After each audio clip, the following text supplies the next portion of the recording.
नमस्कार दोस्तों, स्वागत है आप सभी का पोर्टेबल पाठशाला पे। आज हम लोग केमिस्ट्री के कुछ इम्पोर्टेंट प्रश्न को डिटेल में डिस्कस करने वाले हैं, जो कि एग्ज़ाम की दृष्टि से काफ़ी इम्पोर्टेंट है। तो चलिए पहले प्रश्न को देखते हैं। पहला प्रश्न है, ग्लूकोज को इथाइल अल्कोहल में कौन सा प्रकिण्वन यानी कि एंजाइम बदलता है? तो इसका राइट आंसर है option number B, maltose. Glucose को इथाइल अल्कोहल में माल्टोज नामक एंजाइम बदलता है। इथाइल अल्कोहल एक रंगहीन द्रव है जो अत्यधिक ज्वलनशील होता है। इसके पीने से मानव शरीर में उत्तेजना पैदा होती है।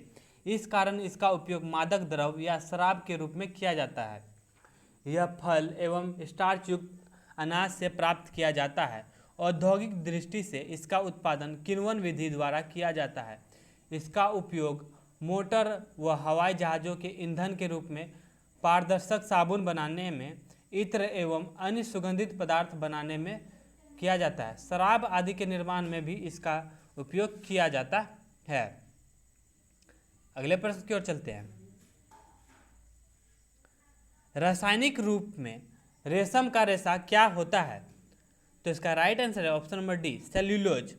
रासायनिक रूप में रेशम का रेशा सेल्यूलोज होता है। सेल्यूलोज से बने कृत्रिम रेशे को रेयॉन कहते हैं। रेयॉन बनाने के लिए सेल्यूलोज कागज की लुगदी या कास्ट को लिया जाता है।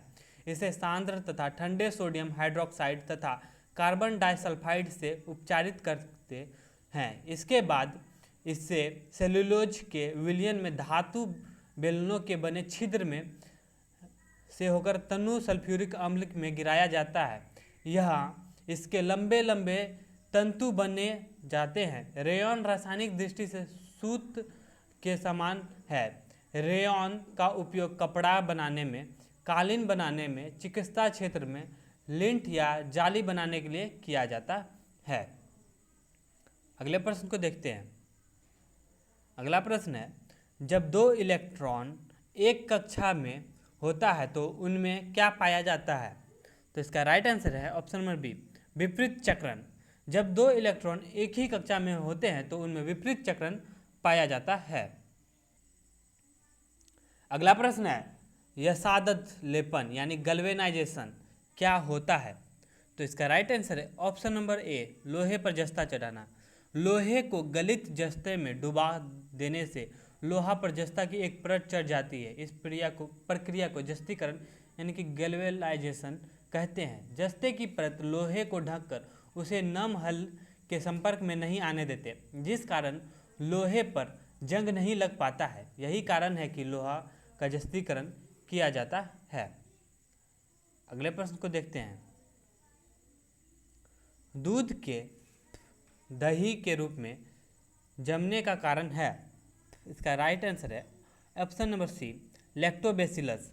लैक्टोबैसिलस के कारण दूध से दही जमाया जाता है। अगला प्रश्न है, सभी तेल किस कार्बनिक यौगिक के नाम से जाने जाते हैं? तो इसका राइट आंसर है option number C, hydrocarbon. Hydrocarbon यौगिक के नाम से सभी तेल जाने जाते हैं। अगला प्रश्न है, ऑटोमोबाइल वाहनों द्वारा निष्कासित मुख्य नुकसानदेह गैस जिससे वायु प्रदूषण होता है, निम्नलिखित में से कौन सी है?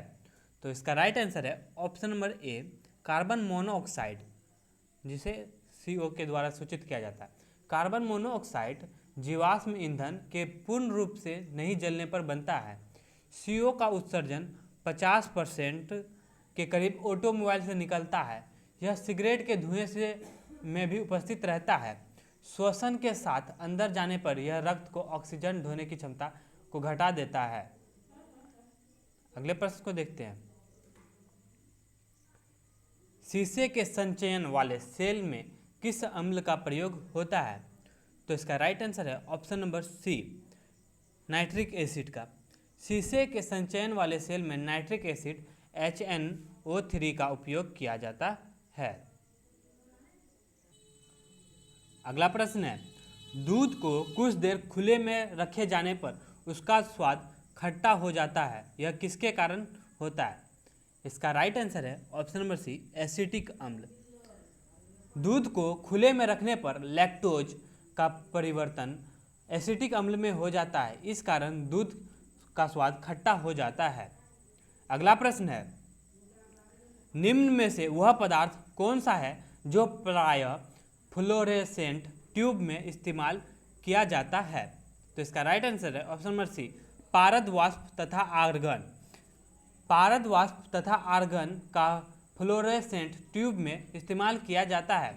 प्रतिदीप्ति वह घटना है जिसमें कुछ निश्चित पदार्थों पर किसी उच्च आवृत्ति का प्रकाश डाला जाता है, तो वे उसे अवशोषित करके अपेक्षाकृत निचली आवृत्ति के प्रकाश का उत्सर्जन तब तक करते हैं जब तक उन पर प्रकाश डाला जाता है।